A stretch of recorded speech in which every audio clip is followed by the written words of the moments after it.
Yesu asifiwe sana. Biblia inasema na kila mtu aliyekuwa katika hali ya dhiki, katika hali ya uchungu, akakusanyika wakakusanyika mbele za mfalme Daudi. Bwana asifiwe sana. Naye Daudi akafanyika kuwa jemedari wao. Bwana Yesu apewe sifa. Tunajifunza kuhusu uduni wa Mkristo. Na picha ya kwanza tunaiona kwenye kitabu cha Samuel wa kwanza 22 mstari wa pili. Huu unatueleza habari ya namna ambavyo Daudi alianza kutengeneza ufalme wa Mungu kwa kupata watu waliokuwa duni.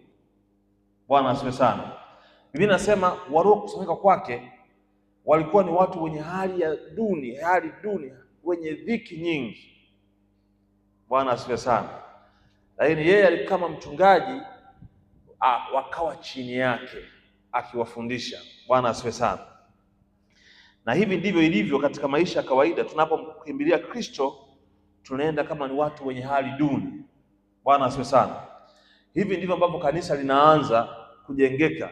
Watu wanaokuja na kuanza maisha hayo wanaonekana ni watu wa hali duni, wenye dhiki nyingi, wenye uchungu, wenye matatizo. Sasa katika somo hili la uduni wa Mkristo, Biblia inatueleza kwamba pamoja na kwamba tunaingia katika ufalme wa Mungu tukiwa katika hali duni, hatupaswi kubaki katika uduni huo. Bwana asifiwe sana. Nimekupa picha namna ambavyo huduma inavyoweza kuanza au safari ya kumtumikia Mungu inavyoweza kuanza. Inaweza kuanza katika hali ya uduni, hali ya kawaida. Na si kawaida sana kuanza hivi, lakini ni kosa kuendelea kukaa katika uduni huo. Bwana atusaidie sana. Na tuangalie pia katika kitabu hiki cha Samuel, lakini Samuel wa pili, hii sura ya 23 mstari wa 8. Biblia inaonyesha tena upande mwingine ya kwamba haya ndiyo majina ya mashujaa aliyokuwa nao Daudi. Tuishie kwenye A peke yake. Biblia inaeleza mwanzo watu waliokusanyika kwa Daudi walikuwa ni watu wenye hali duni, wenye dhiki nyingi. Lakini watu hao Biblia inaeleza tena kwamba haya ndio majina ya watu mashujaa. Bwana asifiwe sana. Sijui kama unanielewa nikimaanisha hapa. Tayari watu waliokusanyika kwa Daudi wakiwa na hali duni, wenye dhiki nyingi, wameshapandishwa viwango, wameshaitwa tena ni mashujaa. Bwana asifiwe sana. Bwana asifiwe sana. Picha yake ni nini? Maana yake ni kwamba maisha katika Kristo hayapaswi kubaki katika kiwango kimoja, yanapaswa kuendelea, yanapaswa kubadilika na kuwa katika hali nzuri zaidi. Utaona kundi hili la kwanza ambalo liliingia katika chini ya Daudi, na Daudi kazi yake kama mtumishi wa Mungu akawafundisha namna ya kumtumikia Mungu. Na baada ya muda watu hawa wakaanza kuitwa mashujaa, maana yake walibadilika viwango, wakaanza kuitwa mashujaa. Bwana asifiwe sana. Haleluya, watu wa Mungu. Tunazungumza uduni wa Mkristo. Kwa nini maisha ya Mkristo yabaki kiwango kimoja, na wakati sio mpango wa Mungu wa Mkristo kubaki kiwango kimoja au maisha yale yale? Biblia imeonyesha kwanza kwamba watu walioingia kwa Daudi wenye dhiki nyingi walibadilika na kuitwa mashujaa. Sasa kwa nini dunia ya sasa na Wakristo wa sasa wengi wao maisha yao yaendelee kuwa duni? Hilo ni jambo ambalo tunapaswa kuliangazia na kujifunza ili tuweze kuenda katika namna nyingine ya mafanikio zaidi. Bwana Yesu asifiwe sana. Bwana asifiwe sana. Kwa hiyo nitakupa sababu 4 ambazo kulingana na muda ziko nyingi, lakini nitatoa sababu 4. Sababu 4 za maisha ya Mkristo kubaki katika kiwango kimoja au kubaki katika hali ya uduni. Sababu 4 ambazo zinapelekea Mkristo kubaki katika kiwango kimoja au kubaki katika maisha duni. Bwana Yesu asifiwe sana. Sababu hizi ni pamoja na sababu nyingine, lakini tutajifunza kuhusu sababu 4. Sababu ya kwanza ambayo inaweza kumfanya Mkristo kubaki katika kiwango kimoja au kubaki katika maisha duni ni kukosa uhusiano wa karibu na Mungu. Kukosa uhusiano wa karibu na Mungu. Hii inaweza kuwa sababu ya kwanza ya kwa nini maisha ya Mkristo hayabadiliki, yanabaki kuwa duni. Bwana tusaidie sana. Bwana asifiwe sana. Bwana Yesu tusaidie sana. Kukosa uhusiano wa karibu na Mungu ni sababu mojawapo inaweza kumpelekea mtu kuishi maisha duni. Na ninapozungumza kukosa karibu na Mungu, ninamaanisha mambo mengi katika jambo hili. Moja, na maanisha kuishi maisha yasiyo ya maombi, kuishi maisha yasiyo ya neno, kukosa utii mbele za Bwana, kuishi bila kuwa na ibada. Haya yote ni maeneo ambayo yanakuweka mbali na Mungu. Bwana asifiwe sana. Narudia, kuishi maisha yasiyo ya maombi, kuishi maisha ambayo siyo ya neno, kuishi maisha ambayo yamekosa utii na unyenyekevu kuhusu kazi ya Mungu, maana yake ni kwamba ni kukosa ukaribu na Mungu. Utaangalia kitabu hiki cha Yohana, Injili ya Yohana sura ya 15 mstari ule wa 5. Biblia inatoa maelezo ya kwamba mimi ni mzabibu, ninyi ni matawi, akaaye ndani yangu nami ndani yake, huyo huzaa sana, maana pasipo mimi ninyi hamuwezi kufanya neno lolote. Bwana Yesu asifiwe sana. Tafsiri yake ni nini? Kama Yesu Kristo ni mzabibu na sisi ni matawi, Biblia inasema tukikosa ukaribu hatuwezi kuzaa matunda. Bwana asifiwe sana. Katika sababu hii ya kwanza, kwamba ukikosa uhusiano wa karibu na Mungu, maana yake maisha yako yanabaki kuwa katika hali ya uduni, maana yake maisha yako hayabadiliki. Na maandiko yanatueleza kwamba kama Yesu ni mzabibu na sisi ni matawi, na tumekosa kuwa ndani ya mzabibu, maana yake tuko mbali, maana yake tafsiri nyepesi, hatuwezi kuzaa matunda, hatuwezi kukua, tutabaki katika udhaifu na uduni wa kiroho pamoja na mambo mengine. Lakini pia tuna mfano mwingine ambao tunaweza tukauangalia kwenye Biblia kuhusu kitabu cha Injili ya Luka sura ya 10 mstari wa 38 mpaka 42.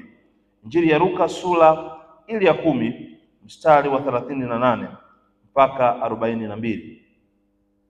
Biblia inasema, ikawa katika kuenenda kwao aliingia katika kijiji kimoja mwanamke mmoja jina lake Martha, akamkaribisha nyumbani kwake.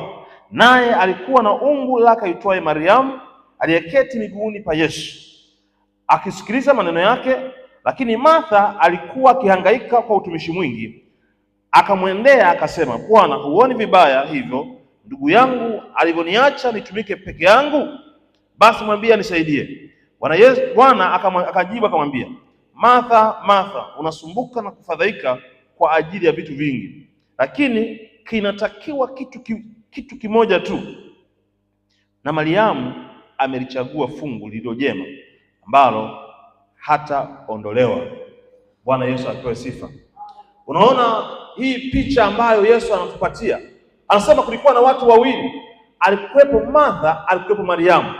Wote hao walikuwa ni ndugu zake na Lazaro.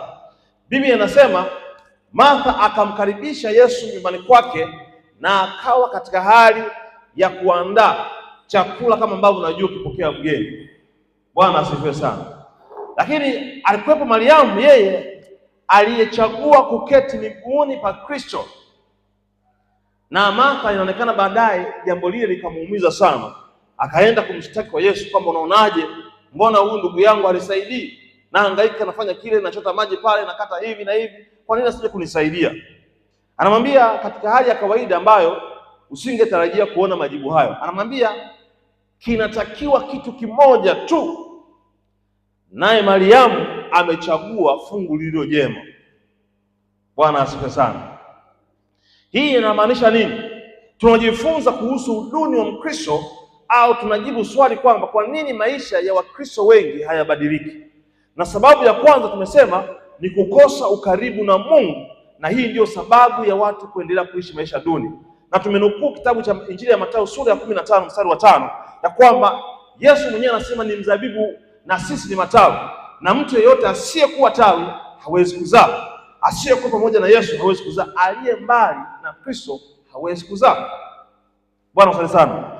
Lakini pia ukiangalia kitabu hiki cha Injili ya Luka kinaonyesha kwamba kwa Mariamu kukaa karibu na Yesu ilionekana kama amechagua fungu lililo jema. Bwana asifiwe sana. Na inaonyesha Martha anawakilisha watu ambao wako mbali na Kristo, ambao wanasema wanamtumikia, lakini wako mbali, na watu hao maisha yao hayawezi kubadilika, yanabakia kiwango kimoja. Ndiyo wanasema wanaandaa chakula kwa ajili ya Yesu, wanaandaa hiki, wanaandaa, lakini hawajachagua fungu lililo jema. Ili wapasa kwanza waketi miguuni pa Kristo, wajifunze neno moja, lakini pia watii maelekezo mbili, lakini pia sio hilo, wakae katika kujua kusudi la Mungu, ndipo ukaribu ule uzae matunda katika maisha yao. Bwana asifiwe sana. Bwana Yesu asifiwe sana. Hauwezi kusema mimi namtumikia Mungu, hausomi neno la Mungu. Unamtumikia Mungu wewe hata siku moja hautii maagizo yake. Unasema mimi namtumikia. Ibada na wewe ni vitu tofauti. Uduni lazima uwepo kwenye maisha ya mtu huyo. Bwana asifiwe sana. Bwana asifiwe sana. Kwa hiyo funzo hapa tunalolipata katika sababu hii ni kwamba hauwezi kusema uko karibu na Mungu na haufuati au hautendi sawasawa na vile Mungu anapokuagiza kwenye neno lake. Bwana asifiwe sana. Na mtu yeyote atakayekosa ukaribu na Mungu, maana yake maisha yake yatakuwa yanaonekana hayabadiliki, yako vile vile siku zote. Hata kama ameokoka miaka mingi iliyopita, maisha yake bado yanaonekana ni duni kwa sababu ya kukosa ukaribu. Sababu ya pili, nimesema sababu ziko 4. Sababu ya pili, kuishi maisha ya dhambi na kukosa toba ya kweli. Sababu ya pili, kwa nini maisha ya Mkristo ni duni, kwa nini maisha ya Mkristo hayabadiliki, ni kuishi maisha ya dhambi na kukosa toba ya kweli. Kuishi maisha ya dhambi na kukosa toba ya kweli. Dhambi mara nyingi hujenga ukuta kati ya mtu na Mungu, na kwa sababu hiyo inazuia moja kwa moja uhusiano wa ukaribu na Mungu. Maanake inakuficha, inakuweka mbali na uso wa Mungu. Bwana asifiwe sana. Unaposoma kitabu kile cha Isaya sura ya 59 mstari wa 2, Biblia inasema maovu yenu yamewapatanisha na Mungu na yameficha uso wa Mungu. Yale maovu, zile dhambi za Mkristo, zile dhambi za mtu zimeuficha uso wa Mungu, asiweze kuona na hawezi kusikia. Bwana asifiwe sana. Kwa hiyo unaweza kaona katika kipengele hicho cha Injili hiyo, kitabu hicho cha Isaya sura ya 59 kikieleza habari ya maovu ya mwanadamu, yamewatenga watenda maovu na Mungu. Lakini nataka tuangalie bwana mmoja hapa, namna ambavyo alipata shida kwa kutenda dhambi. Wako wengi kwenye Biblia ambao tunaweza tukaangalia. Tuangalie bwana mmoja hapa, kitabu cha Wafalme wa Kwanza sura hii ya 11. Kasoma mistari kadhaa hapa. Nimesema sababu ya pili, kuishi maisha ya dhambi na kukosa toba ya kweli. Unaposoma kitabu cha Wafalme wa Kwanza sura ya 11 mstari wa kwanza mpaka wa 4, wa 14 na wa 25, Biblia inasema Mfalme Sulemani akawapenda wanawake wengi wageni, pamoja na binti yake Farao, na wanawake wa Moabi na wana wa Amoni na wa Edomi na wa Sidoni na wa Hiti na wa mataifa Bwana aliyowaambia wana wa Israeli msiingie kwao, wala wasiingie kwenu, kwa kuwa hakika watageuza mioyo yenu kuifuata miungu yao. Sulemani akaambatana nao kwa kuwapenda. Akawa na wanawake 700 binti za kifalme na masuria 300, na wakeze wakaugeuza moyo. Mstari wa 4, maana ikawa Sulemani alipokuwa mzee, wake zake wakamgeuza moyo wake afuate miungu mingine, wala moyo wake haukuwa mkamilifu kwa Bwana Mungu wake kama moyo wa Daudi baba yake. Bwana Yesu asifiwe sana. Bwana asifiwe sana. Kuishi maisha ya dhambi na kukosa toba ya kweli. Daudi alikuwa na mwanae anaitwa Sulemani, na akatawala badala ya baba yake. Biblia inaeleza Mungu alimpa kibali. Unaposoma kitabu hiki cha Wafalme wa Kwanza kuanzia sura ya 3, unaona Sulemani akiwa ni mtu wa maana sana, na anaenda mbele za Mungu, anaomba kwa habari ya hekima na Mungu anamjalia, lakini pia akampa na utajiri mkubwa sana. Lakini hii sura ya 11 unaona anakwenda kinyume, anakiuka maelekezo ya Mungu. anaingia kwenye hatia ya dhambi. Biblia inaeleza kwamba Mungu aliwakataza wana wa Israeli kuingia katika nyumba za wanawake wageni, kuoa wanawake wageni, na Biblia imetaja hapa makabila hayo na mataifa hayo ambayo Mungu aliwakataza. Sulemani akaambatana nao watu hao kwa kuwapenda, akawa na wake 700 na masuria 300, akamkosea Mungu. Bwana usaidie sana. Na Mungu alikuwa amesema kama mtajaribu kufanya hivyo, watageuza moyo wenu na mkufuata miungu yao. Sasa unaona, akaingia katika hatia hii Sulemani. Sasa angalia matokeo yake. Mstari wa 14, Biblia inasema, mstari wa 14, ndipo Bwana akamwondokeshea Sulemani adui, Hadadi Mwedomi. Yeye alikuwa na wazao wake mfalme wa Edomu. Kuna huyu jamaa anaitwa Hadadi ambaye ni Mwedomu. Huyu Mungu akamleta awe kikwazo kwa Sulemani. Bwana usaidie sana. Sababu ni nini? Sababu ni dhambi aliyoifanya, sababu Mungu alitoa maelekezo na hakufuata Sulemani. Unaposoma kwa Kiswahili hapa unaweza usielewe vizuri ili neno akamwondokeshea, lakini ukisoma kwa Kiingereza utakuta inasema raised up against, maana yake akamletea adui. Huyu anaitwa Hadad na akamsumbua sana Hadad. Ukienda mstari wa 25 unapata picha nyingine ya kwamba naye akawa adui wa Israeli, huyo Hadad, siku zote za Sulemani. Zaidi ya madhara yake, Hadadi naye akawachukia Israeli, akamiliki juu ya Shamu. Bwana usaidie sana. Sababu ni nini? Sababu ilikuwa ni Sulemani kutenda dhambi. Kuishi maisha ya dhambi na kukosa toba ya kweli ni sababu ambayo inaweza kuwa ni anguko lako, ni sababu ya Mkristo kuishi katika uduni au kuishi maisha ambayo ni ya vile vile, maisha yasiyobadilika. Maisha ya leo inakuwa sasa na kesho, mwaka ujao unakuwa vile vile, miaka 5 mbele uko vile vile, hakuna badiliko lolote. Ni kwa sababu ya dhambi na kukosa toba ya kweli inaweza kumweka Mkristo katika hali hiyo ya uduni. Namba 3, sababu ya 3, kwa nini maisha ya Mkristo hayabadiliki au kwa nini Mkristo anaishi maisha duni? Namba 3, kukosa imani na uvumilivu. Kukosa imani na uvumilivu ni sababu ya 3 ya kwa nini maisha ya kubaki duni, maisha ya Mkristo kubaki duni. Kukosa imani na uvumilivu kwenye kumtumikia Mungu. Lazima uamini kwamba Mungu yupo na anatenda. Lazima uvumilie kwa sababu majaribu ni sehemu ya maisha ya mwanadamu. Kitabu cha Yakobo kinaeleza, hesabuni kwamba ni furaha unapoangukia katika majaribu. Biblia inatoa uwazi kwamba imani pasipo matendo ni bure. Kwa sababu hiyo, lazima Mkristo anayetaka kuendelea kiroho, anayetaka kukua na kuongezeka, lazima awe na imani na uvumilivu. Bwana asifiwe sana. Watu wengi wanapoanza wokovu wanaanza kwa kasi kubwa, wanaanza kabisa wakiwa na bidii kubwa, ibada zote atakuwepo, atafanya kila kitu kwa ajili ya Mungu.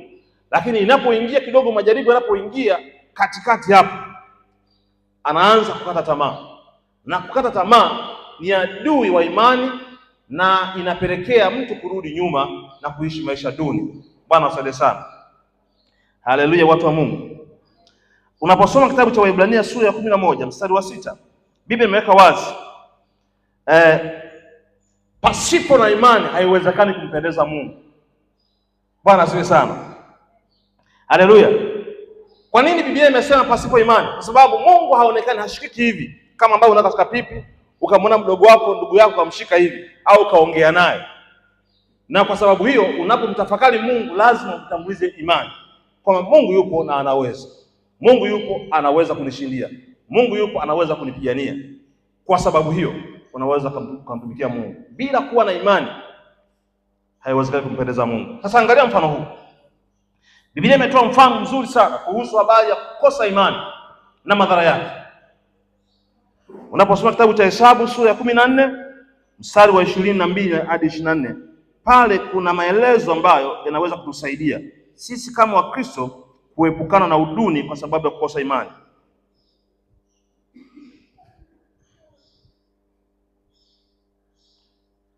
Mstari wa 22 na 23. Soma mstari miwili tu.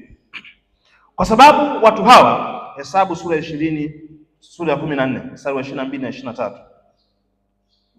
Kwa sababu watu hawa wote ambao wameuona utukufu wangu na ishara zangu nilizozitenda huko Misri na huko jangwani.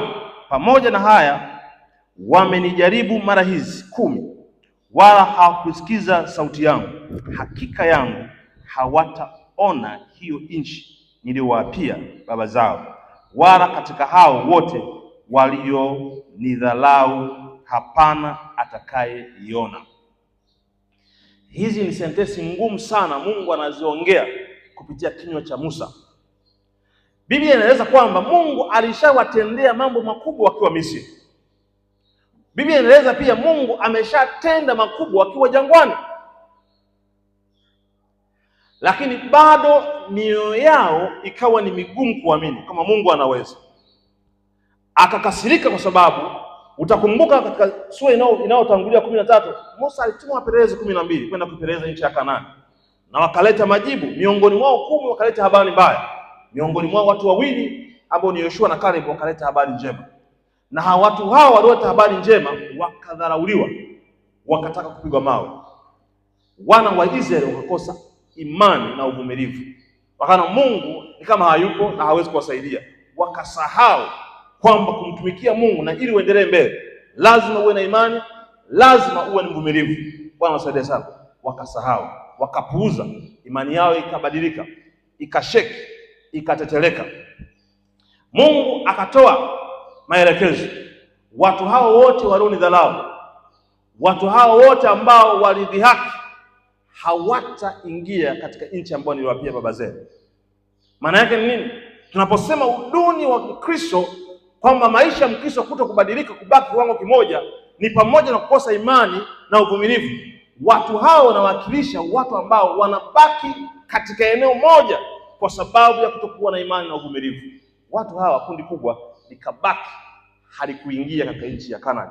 Yaani maana yake ni kwamba tutakosa kuingia katika mafanikio na baraka za Mungu kwa kukosa imani na uvumilivu. Bwana usaidie sana. Bwana usaidie sana. Kwa nini Mkristo anaishi maisha ya kawaida yasiyobadilika? Nisema sababu ya 3 ni kukosa imani na uvumilivu. Bwana asifiwe sana. Unakuja kanisani, unatoa sadaka, huna imani wala huna uvumilivu. Maisha lazima yabaki kiwango kimoja. Maisha yanabaki vile vile. Maisha yanabaki vile vile. Sababu ya 4 na ya mwisho kwa somo hili ni kukosa kujazwa na kuongozwa na Roho Mtakatifu. Kukosa kujazwa na nguvu za Roho Mtakatifu, lakini namba 2, kuongozwa na Roho Mtakatifu. Bwana asifiwe sana. Kuna mambo mawili hapa. Kuna ujazo wa nguvu za Roho Mtakatifu, halafu kuna kutembea kwa maelekezo ya Roho Mtakatifu, maana yake kuongozwa. Bwana asifiwe sana. Haleluya. Tabia mtu alionayo ya asili ni ngumu kuiacha au kubadilika kama haongozwi na Roho Mtakatifu. Bwana asifiwe sana. Lazima Roho Mtakatifu aongoze maisha ya mtu ndiyo aweze kubadilika, ndiyo aweze kuwa tofauti. Ajiongozee kwa akili yake ni ngumu sana kubadilika. Bwana asifiwe sana. Nitakupa mfano kwenye Biblia.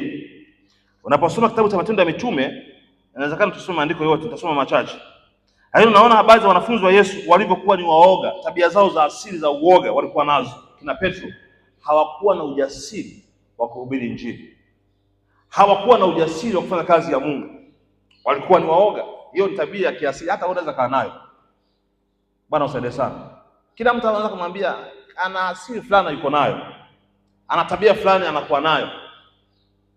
Sasa Biblia inasema palikuwa ni watu ambao ni waoga. Ni waoga. Bwana asifiwe sana. Lakini unaposoma kitabu cha Matendo ya Mitume sura hii ya 2, unaposoma kuanzia ule mstari wa 4, unasoma kuanzia hata mstari wa 1 mpaka huko chini, unagundua kwamba baada ya Pentecost, baada ya ujazo wa nguvu ya Roho Mtakatifu ndani yao, wakaanza kuongozwa na Roho, wakaanza kunena kwa ujasiri, wakifanya kazi ya Mungu. Bwana asifiwe sana. Haleluya. Bwana asifiwe sana. Haleluya, watu wa Mungu. Inaonyesha Biblia kwamba baada ya watu hawa kuwa wamejazwa nguvu ya Mtakatifu, tuangalie kitabu hiki cha kidogo tu cha Matendo ya Mitume sura hii ya 2.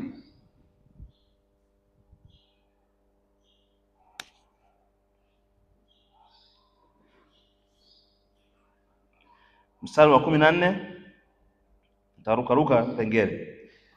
Lakini Petro akasimama pamoja na wale 11, akapaza sauti yake akawaambia, enyi watu wa Uyahudi, nanyi nyote mkao Yerusalemu, lijueni jambo hili, mkasikilize maneno yangu. Bwana asifiwe sana. Haleluya. Angalia, chanzo chake ni nguvu ya Roho Mtakatifu iliyoshuka juu yake. Unaposoma kule mwanzoni kuanzia 1 mpaka 4, unaona ilikuwa ni kusanyiko kubwa la watu ambao wako pamoja na nguvu ya Roho Mtakatifu inashuka juu yao, na unaona baada ya pale kuna matunda yanatokea. Watu wakaanza kufanya kazi ya Mungu, wakaanza kuongezeka, wakaanza kutoka kwenye maisha duni ya uhofu, ya uoga, wakaanza kuishi maisha ya kujiamini kwa sababu ya nguvu na kuongozwa na Roho Mtakatifu. Bwana asifiwe sana. Haleluya, watu wa Mungu.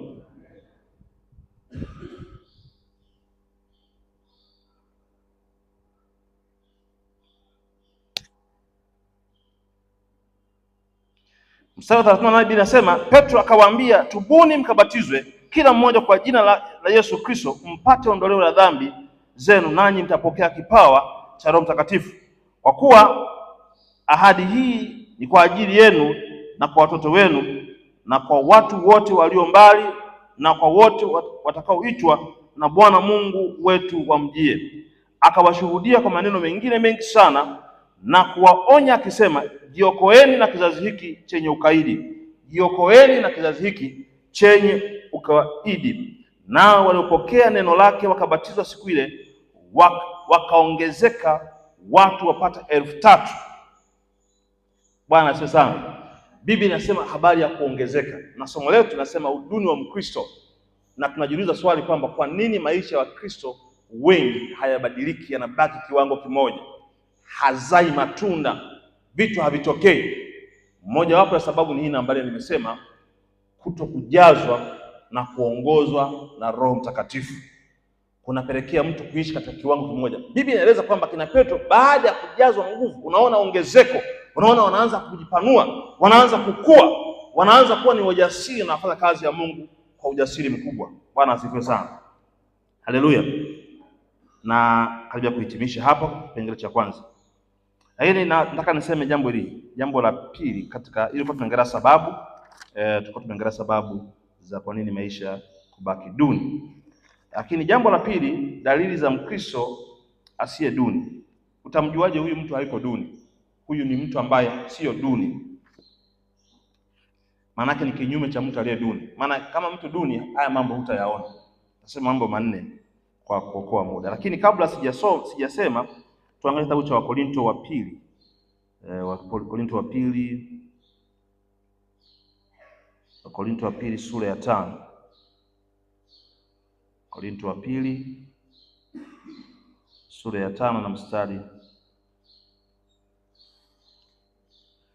wa 17. Wakorinto wa pili sura ya 5 mstari wa 17. Hata imekuwa mtu akiwa ndani ya Kristo amekuwa kiumbe kipya, ya kale yamepita, tazama yamekuwa mapya. Huu mstari ninausoma kwa sababu gani? Tunataka tuangalie dalili za mtu ambaye haishi maisha duni, anamjua Kristo. Biblia inasema hata imekuwa, wewe umekuwa kiumbe kipya ukiwa ndani ya Yesu. Kwa hiyo mtu akiwa ndani ya Yesu amekuwa ni mpya, sio duni tena. Sio kama ile tulivyosoma kitabu kile cha Samuel wa kwanza sura ya 22 mstari wa 2. Maisha duni. Wewe umeingia kanisani ukiwa na uduni.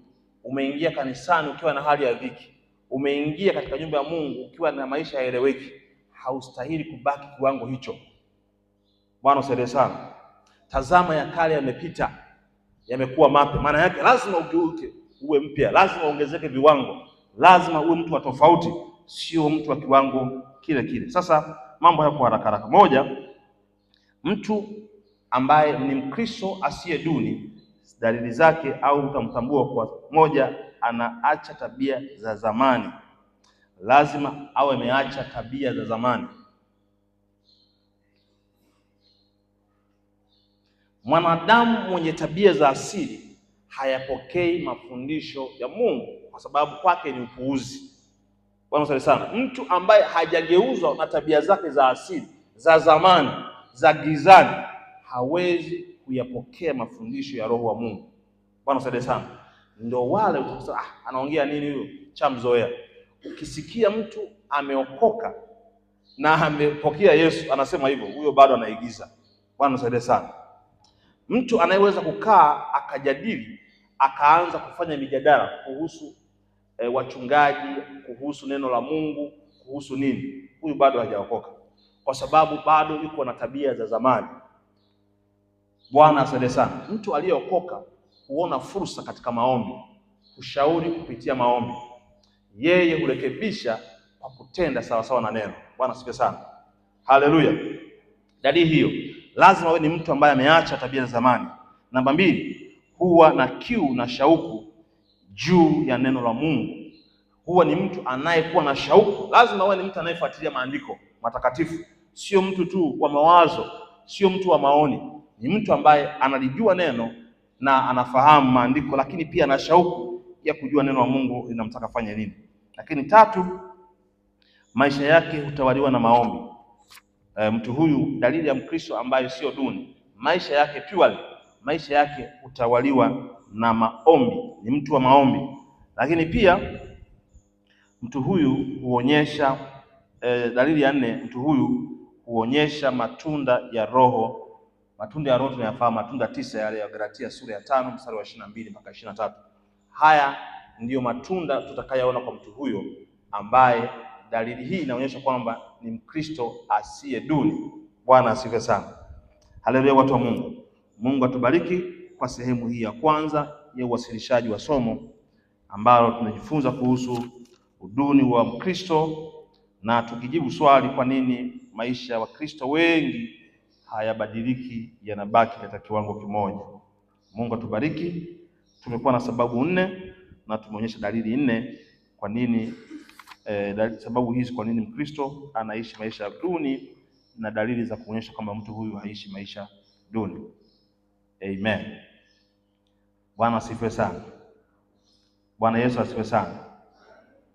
Amen. Natambua kwamba kuna wengine wamekuja wamechelewa na wengine tumeanza pamoja. Nilisema tunakuwa na sehemu 2. Sehemu ya kwanza ni wasilishaji wa somo na sehemu ya pili ni mjadala. Niombe maiki tunapokwenda kwenye eneo la mjadala. Na utaratibu ambao tutakwenda nao kama ambavyo nilisema Jumapili, tunafanya mjadala kwa mujibu wa neno la Mungu. Bwana asifiwe sana. Haleluya. Kama unanisikia sema amina. Somo kwa kukumbusha, tunajifunza kuhusu uduni wa Mkristo. Uduni, ufukara wa Mkristo, ufukara wa Mkristo, ambako swali lake kubwa lilikuwa kwa nini maisha ya Wakristo wengi yabaki vile vile, yani hayabadiliki. Ndio msingi wa somo yuko hapo kwenye swali hilo. Kwa hiyo tunakwenda kuwa na mjadala kuhusu somo hili katika utaratibu ufuatao. Nitauliza maswali yafuatayo. Naomba mic iwe tayari, nasikiliza kwa makini.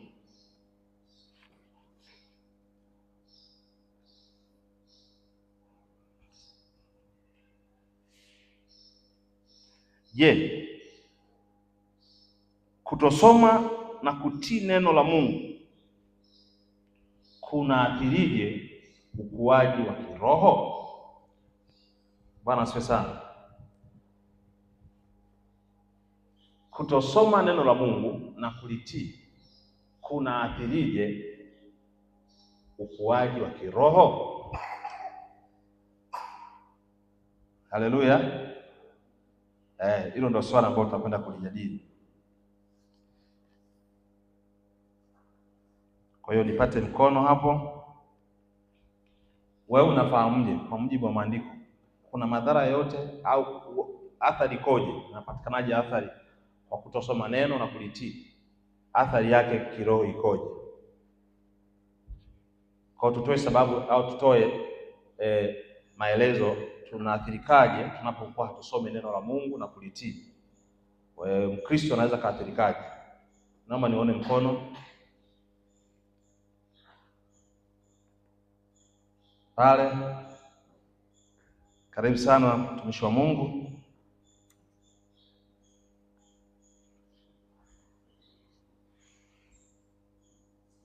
Bwana Yesu asifiwe. Amen. Amen. Kutoka neno la Mungu na kutoka chini hata ambazo Kristo au mtu wa Mungu ambaye anapata. Moja anakosa ukaribu na Mungu. Amen. Naweza kumtapia Yesu makofi. Anaona kwamba kama mtu hasomi neno la Mungu na hatii pia neno la Mungu, kwa hiyo huyo mtu yuko mbali na Mungu, anakosa ukaribu na Mungu. Na tumeeleza moja sababu ya kubaki duni ilikuwa namba moja, kukosa ukaribu na Mungu. Bwana asifiwe sana. Asante kwa mchango wako. Mwingine nipate mkono. Karibu. Bwana Yesu asifiwe. Amen. So maneno la Mungu na kuitii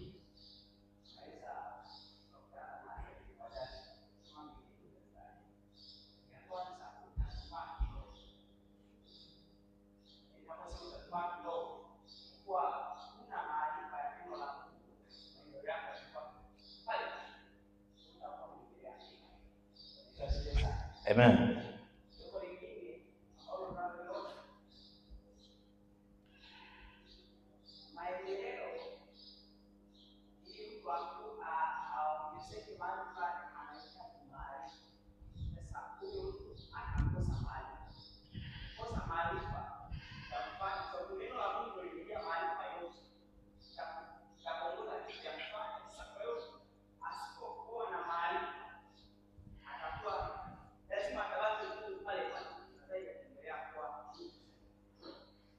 Amen. Makofi kwake.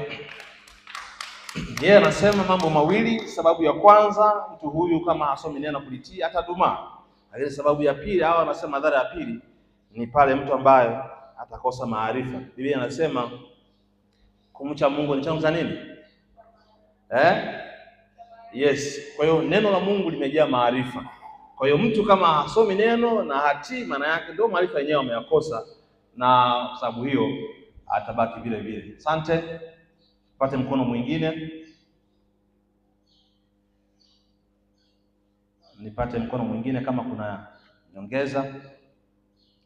Aha, nipata pale. Karibu tena.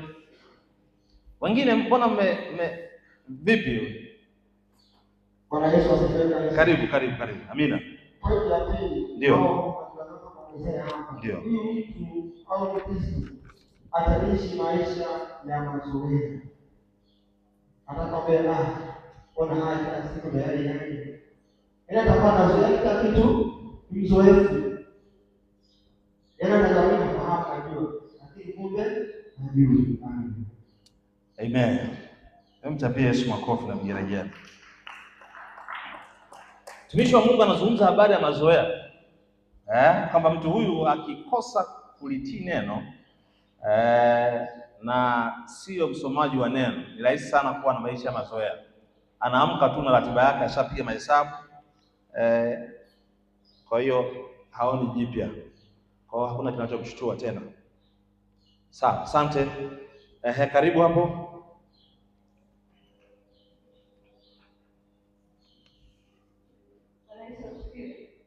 Amen.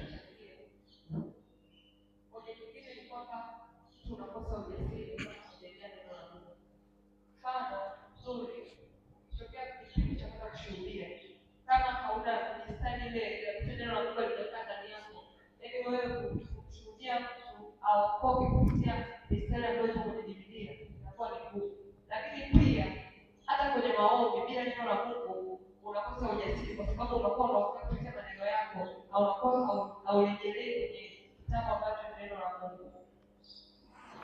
Amen. Makofi. Kwetu unakosa ujasiri kwa kufanya kitu kwa ujasiri. Leo unakuwa muoga, kushuhudia unakuwa muoga kwenye kuomba, pia unakuwa unakuwa unaomba maneno yako ambayo hayaendani. Biblia inasema kwamba ni vizuri sana kuomba kukumbusha tulikuwa tunaomba kwa mazoea, tunaomba kwa kawaida kutokana na neno la Mungu. Amen. Asante sana. Ametukumbusha jambo la kwamba yeye anazungumza habari athari nyingine. Utakuwa ni mtu ambaye huna ujasiri katika kazi unayoifanya. Kama ni kushuhudia ni injili, hauna ujasiri. Kama ni kuomba, hauna ujasiri kwa sababu neno la Mungu halipo ndani yako. Karibu. Amen. Jambo lingine naweza kusema mtu anaweza kukosa mema mengi ya Mungu. Kama Biblia inasema katika ile Yohana 15:7 kwamba ninyi mkikaa ndani yangu na maneno yangu yakikaa ndani yenu, ombeni mtakalo lote. Tuombe tutakalo. Kwa mtu ambaye anasema Mungu, obviously hajui ahadi za Mungu, kwa anashindwa kupata vitu vingi. Amen. Makofi kwake. Anukuu katika kitabu cha Injili ya Yohana sura ya 15 mstari wa 7. Maana yake tutakosa mema. Bwana asifiwe sana. Tutakosa nini? Mema. Athari hiyo. Hasa kama maneno yake hayako ndani yetu. Sasa tutaomba nini? Kwa tutakosa nini? Usipoomba Biblia inasemaje? Anayeomba anafanya nini? Sasa wewe unaomba nini ambacho ukijui? Lazima unajua neno lako, neno la Mungu liwe ndani yako ili uombe. Kuna mwingine kwenye jambo hili, nataka nisome andiko moja hapa alafu tutoke. Karibu. Asante. Amen. Pasipo neno hatuwezi kumshinda shetani. Pasipo neno hatuwezi kumshinda. Ukisoma injili zote mbili, injili ya Mathayo, injili ya Luka, inazungumza habari za Yesu kushinda nini? Alimshinda mjaribu kwa nini? Kwa neno. Sura ya 4 zote hizo injili mbili. Sura ya 4 ukisoma vizuri, Yesu alimshinda shetani kwa neno. Karibu. Amen. Tafadhali tuchukua mic pale. Bwana Yesu asifiwe. Amen. Ni kweli kuna madhara mengi ambayo yanatokea kama kuna neno la Mungu. Mojawapo ni kukosa nguvu ya Mungu ya kutosha. Ukisoma kwenye Waebrania 4:12, Biblia inaeleza jinsi neno la Mungu lilivyo na nguvu. Sasa kama mtu hana neno la Mungu, maana hata nguvu ya Mungu ni ngumu kuwa nayo. Lakini pia ni rahisi kudanganywa na manabii wa uongo au na mtu yeyote kudanganya. Kwa nini? Ukisoma kwenye Hosea 6, Biblia inasema watu wangu wanaangamizwa. Japo watu wengi wanapenda kusema wanaangamia. Biblia imeandikwa wanaangamizwa kwa kukosa maarifa. Kwa kuna watu wengi ambao unakuta wanapotezwa. Yaani tunapa maandiko ambayo hayapo. Mfano tunaweza kusema anakwambia anataka kwenye shida fulani. Kwa sababu hana neno la Mungu la kutosha. Anamwambia hata kwenye maandiko yamesema jisaidie na Mungu atakusaidia. Wakati maandiko hayo hayapo. Na mwishowe anafuata huo ushauri na anapotea kwani hana neno la Mungu. Lakini pia inaweza kumtenda Mungu dhambi kama hauna neno la Mungu. Hilo tunalithibitisha kwenye Zaburi 119 mstari wa 11. Inasema kwamba moyoni mwangu nimeliweka neno la Mungu ili nisije nikamtenda Mungu dhambi. Lakini jambo lingine ni vigumu sana kumuomba Mungu kwa muda mrefu kama una neno la Mungu au kupeleka hoja zenye nguvu mbele za Mungu kama una neno la Mungu. Kwa sababu Biblia inasema leteni hoja zenye nguvu. Sasa hoja zenye nguvu tunazipata wapi? Tunazipata kwenye neno la Mungu. Sasa kama mtu hana neno la Mungu ni ngumu sana kupeleka hoja zenye nguvu mbele za Mungu. Yeye anaweza kufikiri kwamba kulia ndio Mungu anasikia au Mungu anajibu. Mungu anaangalia neno lake ili litimize. Na mtu hawezi kutoa hoja zenye nguvu kama hana neno la Mungu. Mungu awabariki sana. Asante sana, makofi kwake. Chapie tena Yesu makofi kwa ajili ya mchango mzuri ambao tumeona. Ukisoma kitabu cha Yoshua sura ya 1 mstari wa 8. Sikiliza maneno haya. Kitabu cha Yoshua 1 mstari wa 8.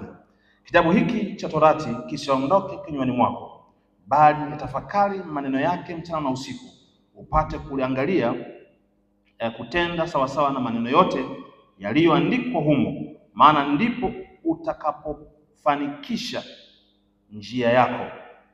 Narudia, maana ndipo utakapoifanikisha njia yako, kisha ndipo utakapostawi sana. Bwana asifiwe sana. Hapa tunapewa kustawi na kufanikiwa katika njia zetu. Ni kwa kufanya nini? Kuyaweka maneno ya Mungu ndani ya mioyo yetu. Bwana asifiwe sana. Ninaungana na wachangiaji wote waliozungumza hapo awali kwenye kuhusu kusoma neno la Mungu, madhara ya kutokusoma neno la Mungu na kulitii. Tutakosa baraka nyingi, na yote ambayo tumeyasema hapa ni kweli kabisa tutayakosa. Na ukiongezea huu mstari utaweza kuona mtu ambaye atalisoma neno ndiye atakayefanikiwa katika njia zake, lakini pia ndiye atakayestawi sana. Sio kustawi tu, kustawi sana. Maana yake huyu mtu atakuwa kiroho, ataongezeka, hata kuwa duni. Bwana asifiwe sana. Lakini swali la pili ambalo nataka tujadili hapa ni hili hapa. Ni kwa namna gani dhambi ambayo haijatubiwa inaweza kuzuia ukuaji wa kiroho wa Mkristo? Ni kwa namna gani dhambi ambayo haijatubiwa inapoweza kuathiri ukuaji wa kiroho wa Mkristo? Narudia tena, swali la pili, ni kwa namna gani dhambi ambayo haijatubiwa inapoweza kuathiri ukuaji wa kiroho wa Mkristo? Haleluya, haleluya. Karibuni, tuna dakika 8 hapa za kujadili swali hilo.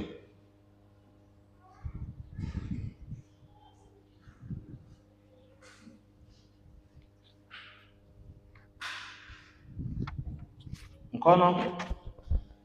Asante.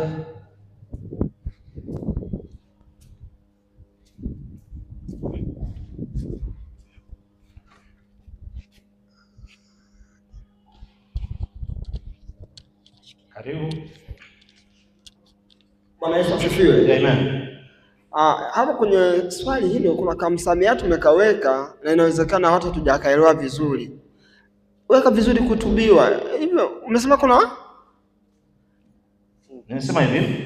Ni kwa namna gani dhambi ambayo haijatubiwa? Kutubiwa hapo. Nyosha kidogo hapo. Inaweza kuwa msamiati. Yaani mtu ametenda dhambi na hajaenda kutubu.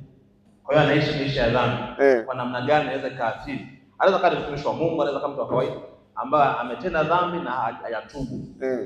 Kwa namna gani dhambi hii ambayo hajatubu inaweza kuathiri maisha yake ya kiroho au ukuaji wa kiroho?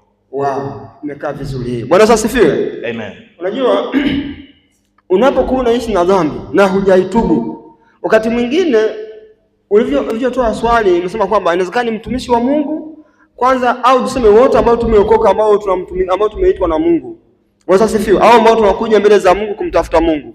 Endapo tunaishi na dhambi na ile dhambi hatujaitubu, itatafuna kwanza maisha yetu ya kiroho. Utaishi ndani huna chochote, yaani vile vitu vya kiroho ndani mwako vinapotea. Ujasiri kuvizungumza, kuvitaja hamna. Lakini tena unapokuwa unaishi maisha ya dhambi, yanaathiri hata maisha yako ya kawaida. Kwenye masuala ya upambanaji, unapokuwa unatafuta kupata vitu ambavyo Mungu ametamani kukufanyia, ni kwa sababu utamwomba Mungu naye Mungu atakujibu, kwa sababu neno Mungu anatuambia kwamba dhambi yetu imetufanya Mungu atupe kisogo asitutazame. Endapo Mungu hayuko anatutazama, hatuoni, hata tunavyotafuta, tunavyomuomba, Mungu hawezi kuvijibu. Hiyo ni athari ya kwanza, na Mungu abariki katika jina la Yesu. Amina. Amen. Nataka nisome andiko ambalo nimelizungumza pale ili tulione, liko kwenye Isaya 59 mstari wa 2. Biblia inasema, lakini maovu yenu yamewafarakanisha ninyi na Mungu wenu, na dhambi zenu zimeuficha uso wa Mungu. Nataka nisome andiko ambalo alikuwa amesema pale. Karibu. Bwana asifiwe. Amen. Mithali 28 mstari wa 13. Mithali 28 mstari wa 13. Mstari wa 13. Neno la Mungu linasema, yeye afichaye dhambi hatafanikiwa, bali yule anayetubu na kuziacha atapata rehema. Kwa hiyo madhara ya kuishi na dhambi ambayo haijatubiwa, mojawapo ni kwamba huwezi kufanikiwa katika kiroho, manake katika huduma na katika maisha ya ujumla ya kiwokovu. Huwezi kustawi, manake hautaweza kuwa kama ule mti uliopandwa kando ya vijito vya maji, kwa sababu tu dhambi zako hujazitubu na kuziacha. Lakini pia katika hali dhahiri ya kimwili ni kwamba kama tunavyojua definition kubwa ya maisha ya mwanadamu huwa inaanzia rohoni. Manake kama rohoni mtu atakuwa hajafanikiwa, automatically na mwilini maisha yake tutayaona bado ni ya struggle, ni ya kubangaiza, ya kudunduliza. Asanteni sana. Kwa hiyo ninachotaka kusema kwamba tunapokuwa watu wa kuishi na dhambi bila kuzitubia, hatutafanikiwa katika mambo yetu. Asante sana. Amen. Asante sana, makofi kwake. Ametupa andiko hapa Mithali 28:13, afichaye dhambi zake hawezi kufanikiwa. Turudie tena, afichaye dhambi zake hawezi kufanikiwa. Ni andiko zuri sana ambalo linatusaidia sisi kuenda mbinguni na kuhakikisha tunafikia Mungu. Muda wetu hauturuhusu sana, naomba nikabishe mchungaji kwa dakika zilizobaki ili aweze kuhitimisha mjadala wetu na maswali tuliyokuwa nayo. Karibu pastor kwa ajili ya kuhitimisha mjadala wetu wa siku ya leo. Mungu atubariki sote kwa kipindi cha Sunday School tunapokaribia kuhitimisha, na atakapomaliza mjadala atafanya pia maombi ya uhitimisho kwa ajili ya kumaliza kipindi hiki cha Sunday School. Karibu baba, na Mungu akubariki. Asante. Bwana Yesu asifiwe. Pamoja na majibu yote mliotoa, tunaunganisha kwa kuhitimisha katika hili. Niwashukuru wote mliochangia, mlikuwa sahihi na mlienda vizuri, na zaidi sana mmeonyesha ukomavu fulani wa neno la Mungu, na hivyo Mungu awabariki. Sasa kuna mambo ambayo Petro aliandika. Alikuwa na washauri wa Kristo waliookoka, na aliwashauri ili kwamba wasipotee, lakini kile wanachokiona kinachotokea basi wakipokee, na wakiisha kukipokea wakifanyie kazi. Na sasa Petro anasema katika Injili, katika waraka wake wa Paulo wa Petro sura ya 3 na mstari wa 13, anasema, naye ni nani atakayewadhuru mkiwa wenye juhudi katika mema? Lakini mjapotezwa kwa sababu ya haki, mna heri, msiogope kutisha kwao. Hao walikuwa katika utawanyiko walikuwa wamechukuliwa mateka kupelekwa nje mbali. Hii Irani ya sasa, Babeli na Iraki ya sasa ndio walikuwa wamepelekwa kwenye utawanyiko huo. Kwa hiyo mgogoro haukuanzia kwetu sisi. Mgogoro umeanzia kwa washirika wa zamani wa agano hili jipya. Kwa hiyo na sisi pia tuna mapungufu yale tulionayo sasa tuyatimize kwa kumwangalia Yesu. Katika waraka wa Petro sura ya 4, waraka wa kwanza wa Petro sura ya 4 mstari wa kwanza, naomba mmoja asome pale. Ndio tunakwenda kuangalia ushauri pamoja na kwa sababu sisi tuna uduni. Uduni maana yake tuna uhitaji. Sisi hapa, mimi na wewe, tuna uhitaji wa nguvu fulani. Uhitaji wenyewe unaonekana live kwa watu miongoni mwetu. Hawashiki neno la Mungu, hawakai katika misingi ya Mungu, lakini wanaonekana wakifanya kazi ya Mungu. Tunaonekana tukifanya kazi ya Mungu, lakini hatushiki mapenzi ya Mungu na kuyafanya. Kwa hiyo nayo ni tatizo, ndio uduni wenyewe unaosikia. Soma Petro wa kwanza 4:1, utaenda nitakwambia utakapofika. Nasema Petro wa kwanza 4 mstari wa kwanza. Basi kwa kuwa Kristo aliteswa katika mwili wake, nanyi jivikeni silaha ya nia ile ile, kwa maana yeye aliteswa katika mwili, ameachana na dhambi. Tangu sasa msiendelee kuishi. Rudia tena, tangu sasa. Nasema tangu sasa. Tangu sasa msiendelee kuishi katika tamaa za wanadamu, bali katika mapenzi ya Mungu wakati wenu uliobakia kukaa hapa duniani. Ushauri huo. Maana wakati wa maisha yenu uliopita watosha kwa kutenda mapenzi ya mataifa, kuenenda katika ufisadi na tamaa na ulevi na karama za ulafi na vileo na ibada ya sanamu isiyo halali. Sawa, nenda 7 inasema, lakini mwisho wa mambo yote umekaribia. Basi iweni na akili, mkeshe katika sala. 8 inasema, zaidi ya yote iweni na juhudi nyingi katika kupendana, kwa sababu upendano si wingi wa dhambi. Ndiyo, tunapokuwa tuna uhitaji katika maisha yetu, tutakuwa tunaonekana, na itakuwa ni aibu sana tukianza kuonekana wabaya hapa duniani, badala ya kutaka kuonekana wabaya kwa Mungu, tuanze kuonyesha ubaya hapa duniani. Kwa hiyo uduni wetu, mapungufu yetu yanaanza kutuonyesha. Hebu fikiria, nyinyi wote mmekaa darasani, karibia nyinyi wote mlioko hapa mmekaa darasani, mwalimu anaanza kukurekebisha, andika hivi ulivyoandika umekosea. Akitoka unarudi kukosea tena pale pale.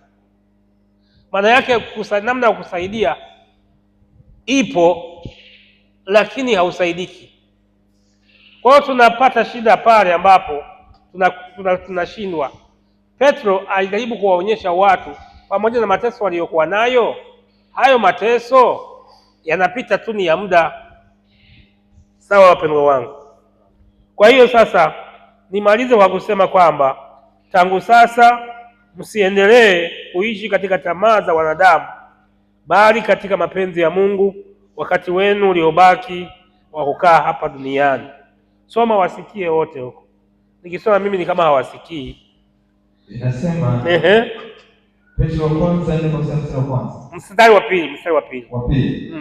Tangu sasa msiendelee kuishi katika tamaa za wanadamu, bali katika mapenzi ya Mungu wakati wenu uliobakia wa kukaa hapa duniani. Ndio ushauri wetu sisi kwamba jamani, mapungufu yote tulionayo na madhaifu yote pamoja tulionayo, tusiendelee kukaa katika tamaa za wanadamu. Wanadamu wanapenda vitu hivi, vitu vile, vitu viovu. Wanadamu wanapenda bangi, kwa sababu kuna vijana wa Gen Z wengi. Basi niseme watu wanapenda pombe, wanapenda anasa, wanapenda vitu vingi sana, wizi. Yani hawataki kufanya kazi kwa nguvu, wanataka kudanganya ili wapate fedha za haraka haraka. Ukiona mtu amevaa kapero ya Airtel Money, anataka namba ya simu, ujue anakuja kuibia. Hao kwenye nchi hii wameshamili. Kwa hiyo jihadhari sana, maana yake watu hawataki kufanya kazi kwa nguvu zao, wanataka kwa kudanganye wewe, wakulize wewe.